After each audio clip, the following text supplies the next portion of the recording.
Bienvenidos a esta transmisión. Vamos a estar conversando esta noche sobre un tema muy importante, un tema bastante relevante, lo que tiene que ver con los métodos anticonceptivos subdérmicos.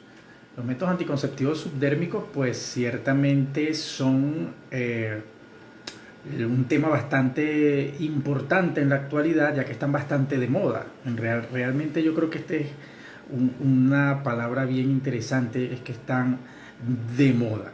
Y tiene que ver con el hecho de que el método anticonceptivo tradicional, que son las pastillas, bueno, fue ideado ciertamente en otro momento de la sociedad, en otro momento evolutivo de la sociedad, en donde probablemente la mujer tenía otras responsabilidades. Ciertamente ahorita la mujer está insertada en la sociedad de un punto de vista en el cual la mujer tiene muchas más responsabilidades, está pendiente, sigue estando pendiente de la casa, sigue estando pendiente de sus hijos, pero aparte de eso tiene 2 y 3 trabajos.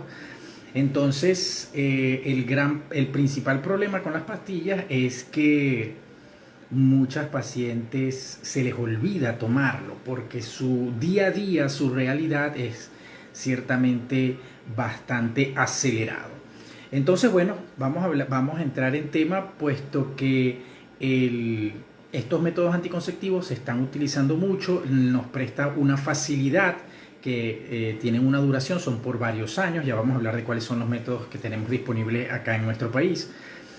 Hay de 3 años y hay de 5 años, la paciente se lo coloca, pues, y ciertamente va a pasar bastante tiempo en el cual va a estar despreocupada completamente del uso de esos anticonceptivos. ¿Cuáles son los anticonceptivos que tenemos disponibles en nuestro país? Bueno, tenemos el más popular de todos es el Implanon. El Implanon es un anticonceptivo subdérmico de una sola varilla, es un anticonceptivo que es generado por el laboratorio Merck Sharp & Dohme, un laboratorio norteamericano, y ese es el que viene dando la pauta en el continente americano, en Norteamérica y en Centroamérica y en Sudamérica. La competencia de este aparato es el famoso Jadel, que es de Laboratorios Bayer, que es un laboratorio alemán. Y el Jadel tiende a utilizarse más, o es mucho más popular en Europa, ¿sí? En Europa son medicamentos diferentes, uno está hecho con levonorgestrel, el otro está hecho con levonorgestrel. Ya vamos a hablar un poquito de las diferencias, puesto que no son iguales. Yo tengo una publicación por allí en alguna de las redes en las cuales dice que es importante que usted le exija a su médico que le explique las diferencias entre el Jadel y el Implanon, puesto que no son iguales. Y por supuesto no son iguales por muchas razones, son diseñados para pacientes diferentes, son medicamentos completamente distintos, como van a tener usos diferentes. Entonces tenemos un tercer medicamento de estos implantes subdérmicos anticonceptivos que está disponible en nuestro país, que es el Levoplan. El Levoplan también es levonorgestrel, igual que el Jadel, pero lo fabrica o lo importa de Asia, ¿sí? Un medicamento que es fabricado en China. Entonces vamos a hablar un poquito de estos componentes. Estos son progestágenos, recordando que las hormonas sexuales femeninas básicamente las dividimos en 2 grandes grupos, en los estrógenos y los progestágenos. Y estos anticonceptivos son solo de progestágenos, es decir, lo más probable que suceda posterior a su colocación es que usted tenga una inhibición de la ovulación a expensas de continuar un ciclo, es decir, usted no va a menstruar, es lo más probable que suceda. Por supuesto, esto sucede porque se inhibe el ciclo hormonal al tener altos niveles de progestágeno subcutáneo, es decir, bajo la piel, en el brazo. Se va a inhibir la producción de estrógenos, se va a inhibir la producción de estrógenos a nivel ovárico, por lo tanto se va a interrumpir el ciclo menstrual, no va a menstruar. Sin embargo, eso va a depender del porcentaje de grasa corporal de cada paciente.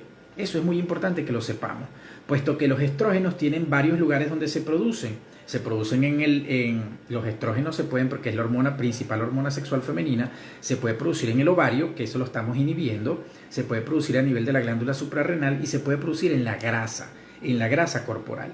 Por lo tanto, si una paciente tiene mayor porcentaje de grasa corporal, va a tener una producción exógena de estrógeno y es probable que vea la menstruación, ¿sí? Por lo tanto, o en contraposición con eso que les acabo de decir, si la paciente es delgada, lo más probable es que no vea menstruación. Y esa es una gran pregunta: ¿qué peso está recomendado para utilizar estos anticonceptivos? Más allá del peso, tiene que ver con el índice de masa corporal, y más allá que el índice de masa corporal, con el porcentaje de grasa corporal. Normalmente o se acostumbra que utilizamos hasta un peso de aproximadamente 60 kilos para el uso del Implanon, que es el de etonogestrel. Esto no está escrito, sino simplemente recomendaciones generales. Pero hablar de un peso absoluto es variable, porque si la paciente mide 1,45 m y pesa 60 kilos, bueno, doctor, pero yo peso los 60 kilos que usted está pidiendo. Sí, pero mide 1,45 m, está gordita, lo que pasa es que es bajita. Entonces no podemos guiarnos tanto por el peso absoluto, sino por porcentaje de grasa corporal. ¿Por qué? Porque la grasa corporal produce estrógeno exógeno que me va a estimular el sangrado. Entonces, si la paciente tiene un alto porcentaje de grasa corporal, puede producir un spotting o sangrado irregular, que es una de las principales complicaciones del uso de estos anticonceptivos. Es decir, no vamos a tener, el 80% de las usuarias no va a haber menstruación, ¿sí? Entre el 75 y el 80% de las usuarias no van a haber menstruación todo el tiempo. Vamos a tener aproximadamente un 10% de las pacientes que va a haber menstruaciones normales, o va a tener ciclos irregulares pero lejanos, lo que ya conocemos como oligomenorrea. Es decir, va a haber una menstruación cada 3 meses, una manchita cada 6 meses. Eso es un 10%. Y el resto, que apenas es un 5 a un 8%, va a tener un manchado, un spotting persistente que las va a molestar. De verdad, va a estar manchando, sangrando persistentemente allí. Ese es un pequeño porcentaje y, como les digo, es asociado al porcentaje de grasa corporal. Otra de las preguntas más interesantes que hacen es que si al usar estos dispositivos subdérmicos, la paciente va a ganar peso. No está descrito que ellos produzcan un aumento de peso. Lo que sí está descrito es que todo medicamento que me genere un cambio hormonal en la paciente me va a cambiar su metabolismo, porque tu ciclo normal, si no estás recibiendo ningún anticonceptivo, es que todos los meses te prepares para salir embarazada. Pero en este caso estamos interrumpiendo ese ciclo, entonces va a cambiar intrínsecamente. Esas cantidades de hormonas van a hacer cambiar su metabolismo. Entonces tenemos la típica paciente que se desayuna 2 arepas, almuerza un plato de pasta y se cena un perro caliente todas las noches a las 10 de la noche y no hace nada de ejercicio, y aún así se mantiene delgada. Comienza con un anticonceptivo cualquiera, pastilla, inyecciones, cualquier anticonceptivo, y entonces gana peso. Esa fue la pastilla que hizo que yo ganara peso. No, señora, no fue la pastilla, fueron las hormonas, no fueron las hormonas de las pastillas, fueron las 2 arepas que usted se desayuna, el plato de pasta que se almuerza y el perro caliente que se come a las 10 de la noche. Está claro que si usted va a comenzar a usar un método hormonal, entiéndase pastilla, inyecciones, dispositivos subcutáneos, está claro que usted tiene que hacer un cambio de estilo de vida. Tiene que disminuir la ingesta de carbohidratos, porque también todos los anticonceptivos están asociados a una disminución de la sensibilidad periférica de los receptores de insulina, ¿sí? Entonces tenemos que comenzar a alimentarnos mejor, también a aumentar el esfuerzo físico que hagamos, es decir, los ejercicios, no solo para gastar las calorías, sino porque la gran mayoría de los anticonceptivos están asociados con una pérdida de la capacidad elástica de los vasos periféricos. Entonces, a largo plazo, todos los anticonceptivos, muchos más los que tienen estrógeno, están asociados a la presencia de varices, en pocas palabras. Entonces, para evitar eso, ¿cómo evitamos las varices? Haga ejercicio, camine, evite el sedentarismo. Ahora viene una pregunta bien interesante, y por favor me gustaría que vayan formulando sus preguntas allí en sus teléfonos para irlas respondiendo. Hay una pregunta bien interesante que es ¿cuál es la principal diferencia entre los anticonceptivos de etonogestrel, como es el Implanon, y los anticonceptivos de levonorgestrel, como son el Jadel y el Levoplan? Bueno, ambos son progestágenos, ¿verdad? Que es el mismo grupo de progestinas, ¿sí? Mismo grupo hormonal. Sin embargo, van a tener efectos distintos. El etonogestrel tiene un mayor efecto inhibidor de la síntesis de la testosterona, que es la hormona sexual masculina. Entonces, la paciente que use etonogestrel va a disminuir su testosterona circulante. Recordando que todos los seres humanos tienen hormonas sexuales masculinas y femeninas, todos. Los hombres tenemos hormonas sexuales masculinas y femeninas y las mujeres tienen hormonas sexuales masculinas y femeninas, solo que en proporciones distintas. Entonces, el etonogestrel va a ser discretamente una inhibición de la testosterona. ¿Qué efecto secundario va a tener sobre eso? Bueno, la testosterona es la mediadora de una cantidad de cambios en la piel, por ejemplo, el acné, la seborrea, el cabello, los que tienen cabello, el cabello grasoso, caspa, ¿sí? Acné, hirsutismo, que son la gente que tiene vello facial, las mujeres que tienen mucho vello facial o vello fuerte en el cuerpo.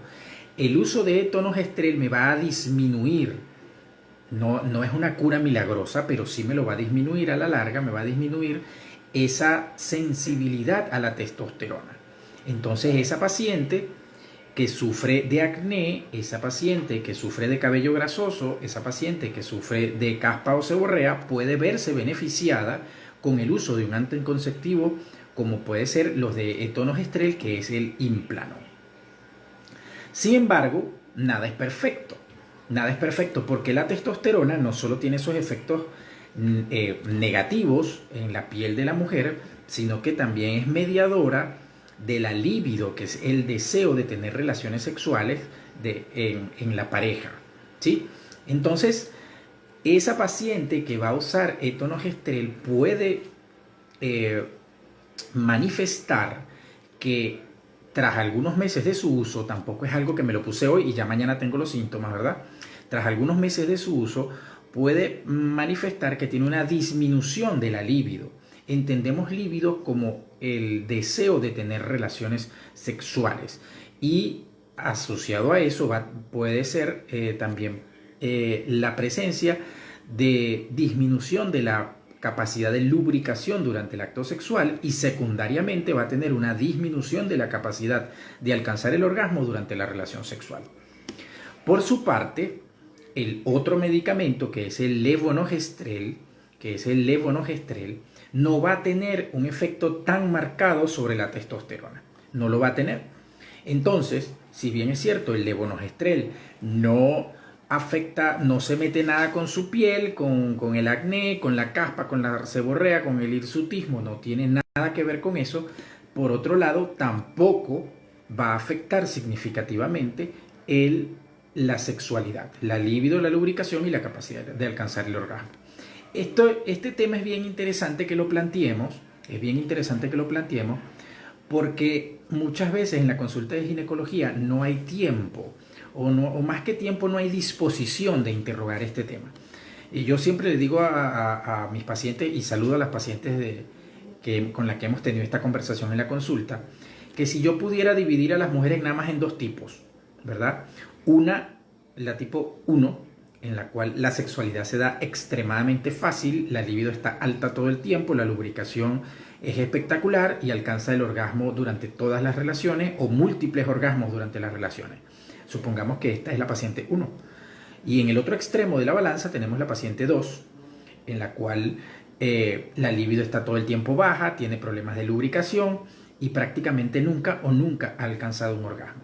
Supongamos que nada más existen esas dos pacientes. Si solamente existiesen esas dos pacientes, pues yo solamente le indicaría Implanon con etonogestrel a la paciente tipo 1, en la cual la sexualidad se da muy fácil, y le indicaría solamente Jadel a la paciente tipo 2, en la cual la sexualidad es un poco más dificultosa. Obviamente,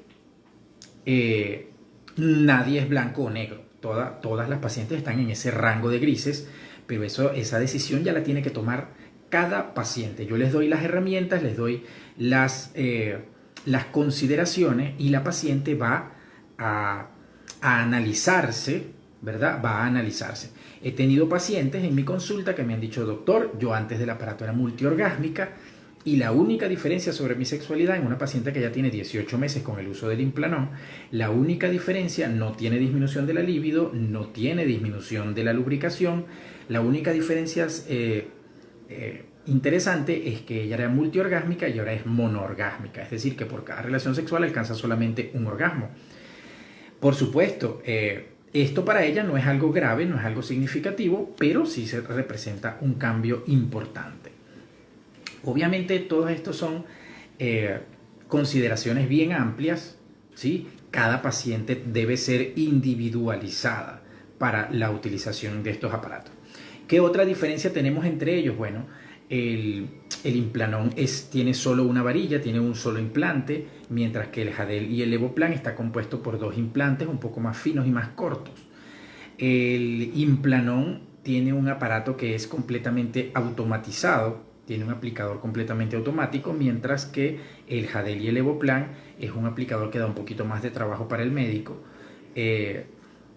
manual completamente, es una especie de guiador, de fiador, con una especie de yelco en el cual uno introduce allí.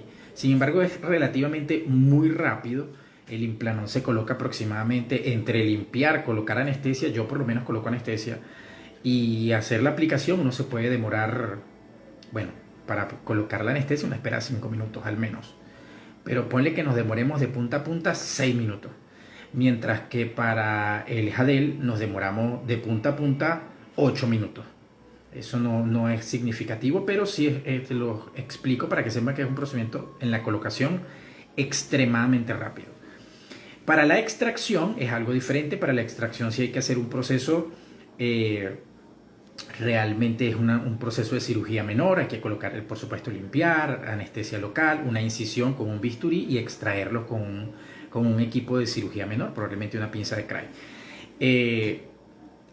Se necesita un poquito de experiencia, ¿sí? Se necesita un poquito de experiencia, pero de promedio uno tarda de punta a punta como entre 10 y 15 minutos para retirarlo. Los aparatos tienen una duración diferente. El Implanon tiene una duración de 3 años aproximada, mientras que el Jadel tiene una duración de 5 años.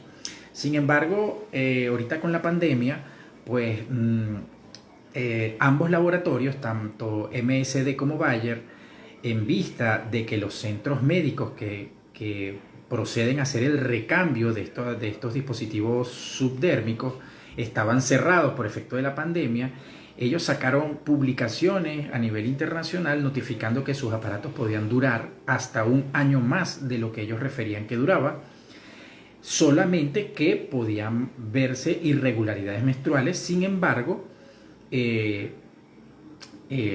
duraba, o sea, el efecto anticonceptivo se mantenía. Esto, pues, obviamente para darle un poquito más de tranquilidad y seguridad a las pacientes que lo están usando. En mi experiencia he tenido pacientes que tienen un Implanon hasta 3 años vencido y la paciente comenzó a ver, a los 3 años y medio comenzó a ver su regla normal y obviamente se estaba cuidando con otro método, no lo estaba usando como método anticonceptivo principal, pero no hay ningún efecto secundario. O sea, no es que se vence a las 12 de la noche de hoy y si no me lo quito explota, no, para nada. Se puede dejar allí el tiempo que sea necesario hasta que se retire. Existe otra, la versión china, ¿verdad?, que le estaba explicando, que es el Levoplan. El Levoplan, a pesar de que es exactamente el mismo componente del Jadel, 75 microgramos de levonorgestrel, está referido que dura solamente 3 años. Eso no tiene ninguna explicación médica, pero yo debo apegarme a lo que dice el fabricante, y el fabricante dice que dura 3 años, y si el fabricante dice que dura 3 años, pues yo le hago caso al fabricante. Es posible que en la calidad de sus materiales, en el origen de los componentes, no sé, pero realmente es exactamente el mismo medicamento que el Jadel, pero el Jadel es de Bayer y Bayer sí dice que dura 5 y un año adicional, mientras que Levoplan dura 3 y no sacaron ningún comunicado que durara un año más. Bueno, vamos a proceder a responder algunas preguntas que han hecho por acá para que sigamos avanzando en el tema. Por aquí tenemos una pregunta que dice: ¿Hasta qué edad es recomendable el uso del implante? Oye, qué interesante. Primero, eh, ¿desde qué edad? Sería la primera pregunta, ¿verdad? ¿Desde qué edad se puede utilizar el implante anticonceptivo? Yo recomendaría que se use una vez que hayamos alcanzado la madurez del eje hipotálamo-hipófisis, y esto se logra hasta después de los 18 años. Alguna literatura habla que es después de los 20. Yo sugeriría que esperemos por lo menos hasta los 18 años, porque el eje hipotálamo-hipófisis continúa haciendo cambios morfológicos en su estructura hasta aproximadamente a esa edad. Así que no es recomendable, y en las pacientes adolescentes, recordando que la adolescencia es hasta esa edad, deben ser utilizado un método de barrera como el preservativo. Y si podemos utilizar un doble método hormonal más preservativo, es mucho mejor. ¿Y hasta qué edad es recomendable su uso? Oye, tengo una paciente de 45 años que está usando actualmente, se le colocó un jadel de recambio, se le sacó uno y se le colocó otro. En realidad, debemos usarlo mientras se permanezca el ciclo, ¿sí?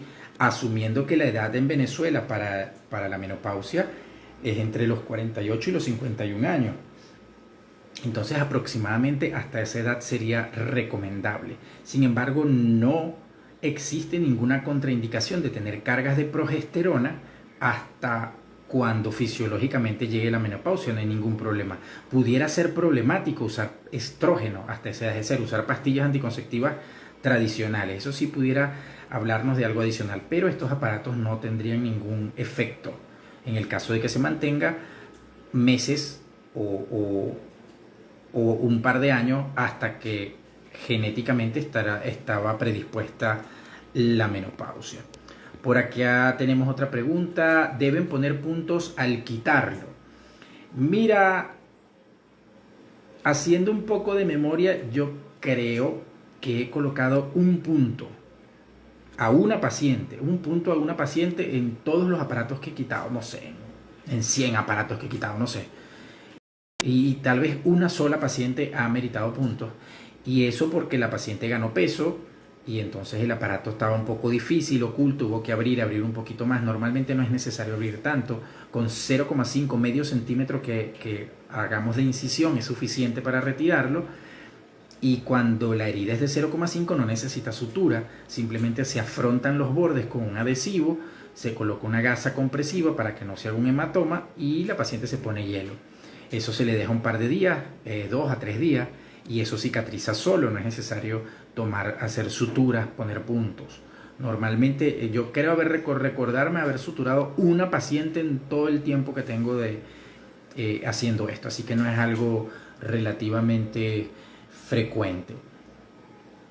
Gracias a mi amiga Priscila, el mejor doctor que tiene Barquisimeto. Gracias, un abrazo, Priscila.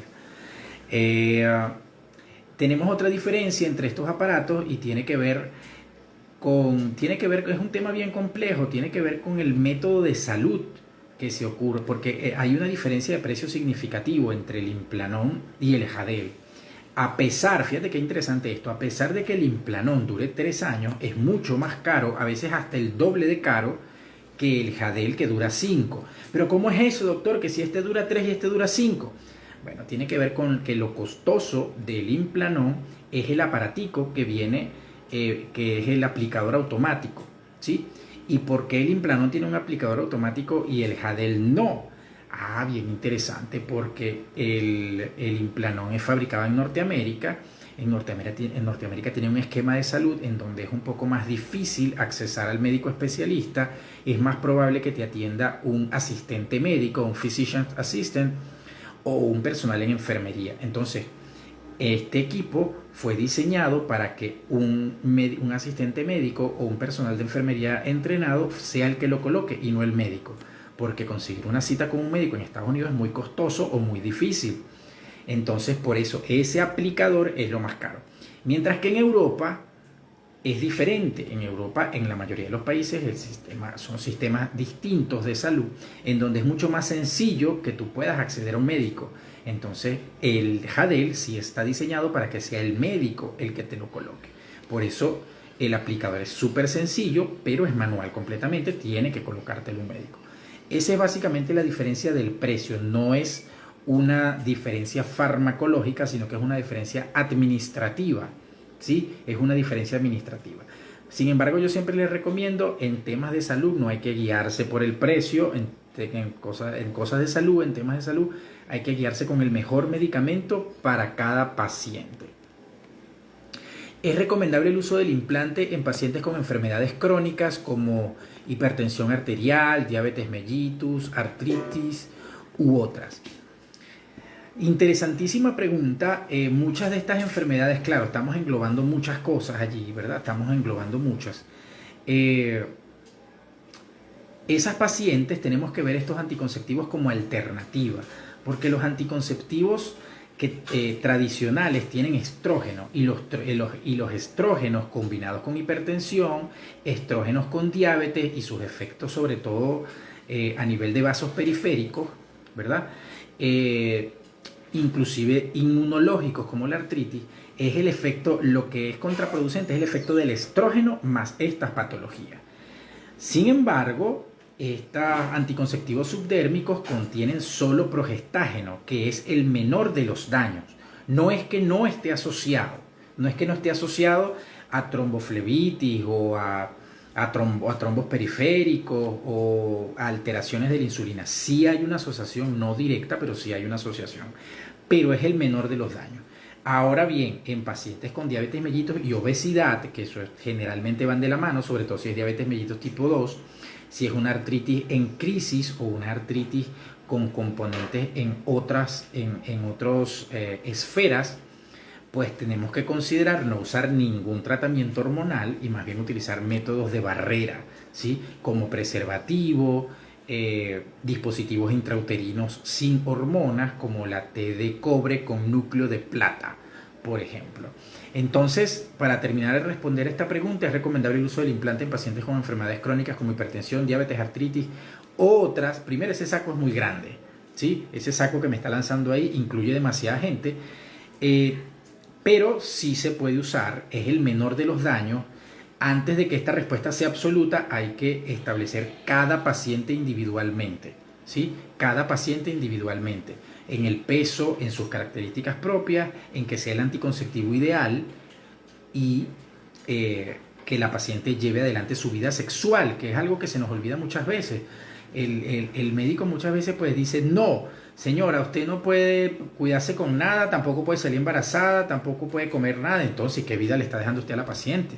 Tenemos que buscarle opciones que sean más convivibles, o sea, más llevaderas para llevar una vida lo más cercano a la normalidad, ¿sí? No se nos puede olvidar como médicos esto. Es muy sencillo decir, nosotros como médicos especialistas, decirle, bueno, usted es diabética, hipertensa, no puede tomar ningún medicamento que no sea lo que yo le mandé.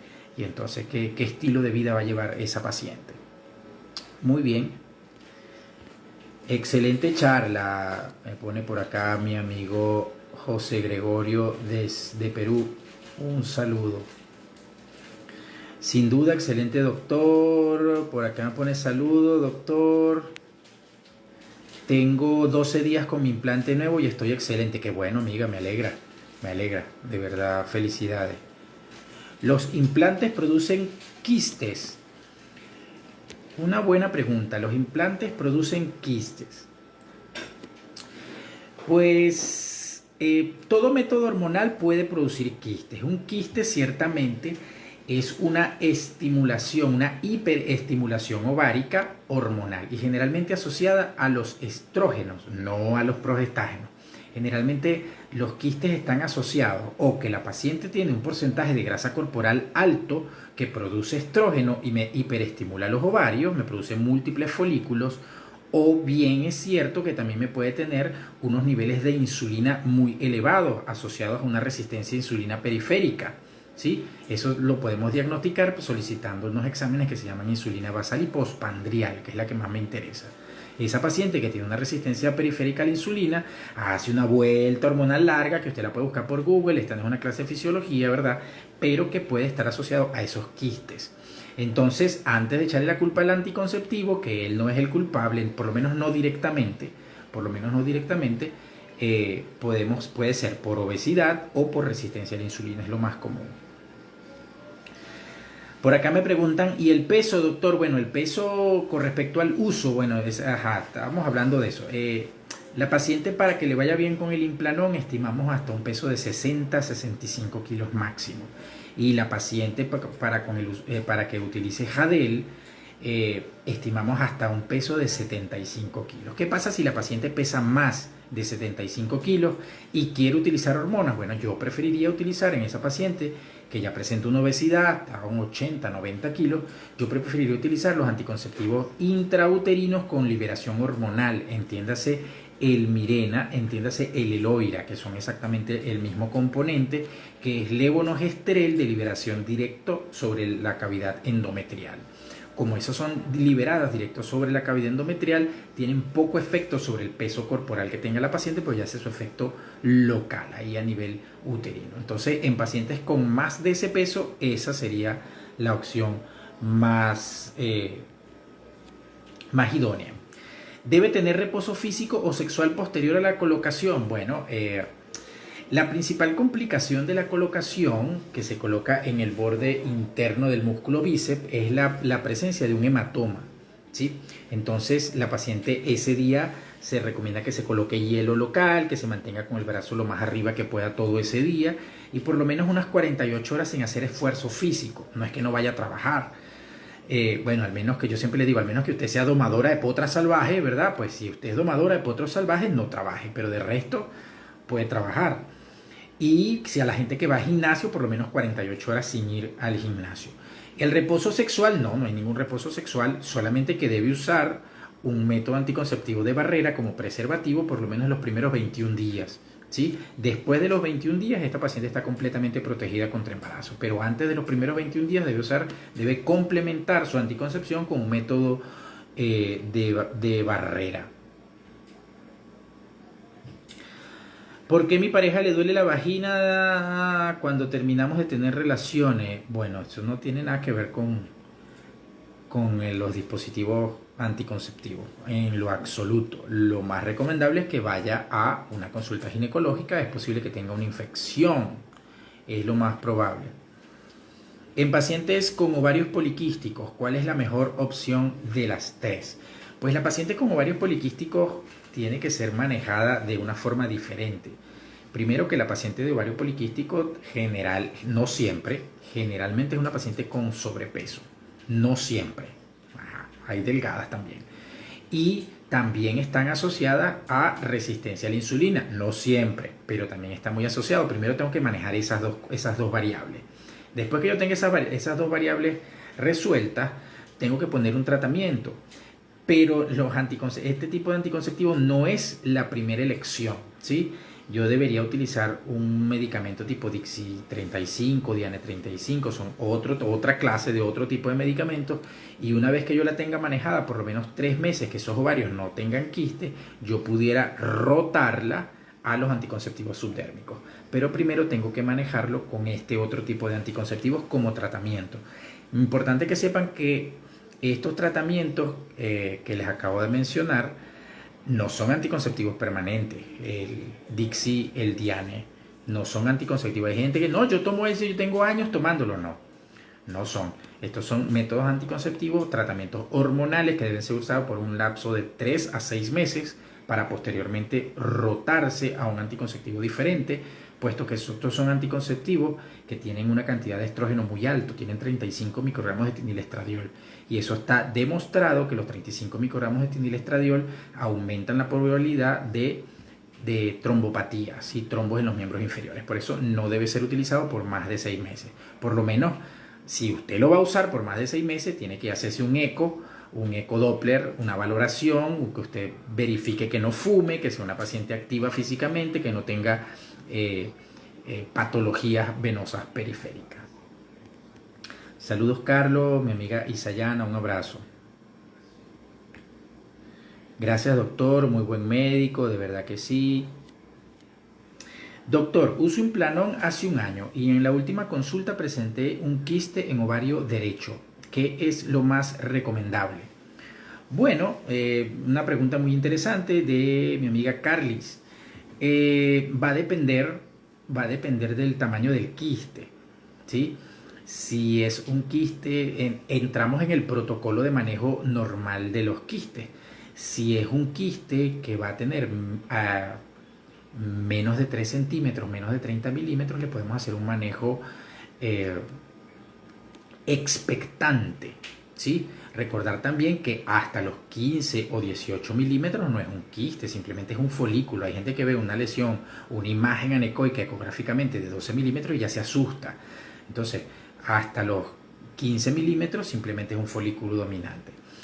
Hasta los 30 milímetros, hasta los 3 centímetros, simplemente manejamos una conducta expectante, le hacemos un nuevo control ecográfico a los 3 meses sin ningún apuro.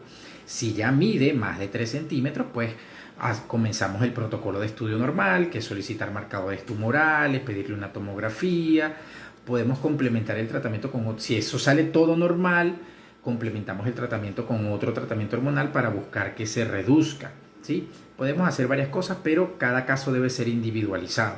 Obviamente, si la paciente tiene un implanón y ha ganado peso, ¿verdad? O tiene la insulina alta y aumentó, se presentó el quiste, pues esa es la causa, esa es la principal causa. Por eso, cada caso, siempre lo digo, tiene que ser estudiado individual. Eso de meter todas las pacientes en un solo lote o que yo me voy a tomar tal pastilla porque a mi vecina le fue bien, pues no es así. Cada medicamento tiene una paciente o cada paciente tiene un medicamento para ella dependiendo de sus necesidades. Fíjense cómo la parte sexual entró en esta discusión y fue básica y fundamental.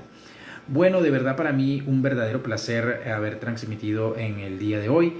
Les tengo un par de sorpresas antes de despedir la actividad de hoy. Para la semana que viene tenemos una conferencia por esta misma vía, tenemos una conferencia sobre lactancia y anticoncepción, ¿sí? Con la doctora Yandeli Bervins, gran amiga, especialista en asesoría de lactancia materna. Y para la siguiente semana, para el siguiente jueves, nos va a acompañar la doctora Ajacaida Renot. Por favor, síganla en las redes, aquí en esta página de Ginecología BQTO y en la página de Educando Venezuela está el acceso, porque en esa conferencia que va a ser dentro de 2 semanas, vamos a rifar un tensado vaginal, que es un proceso que tiene que ver con el rejuvenecimiento vaginal. Entonces lean bien las especificaciones de lo que dice allí, hay que seguir unas cuentas, hay que publicar, y la ganadora va a obtener una sesión completamente gratuita de tensado vaginal. Bueno, que tengan feliz noche, de verdad para mí un placer, muchísimas gracias y que estén muy bien, hasta luego.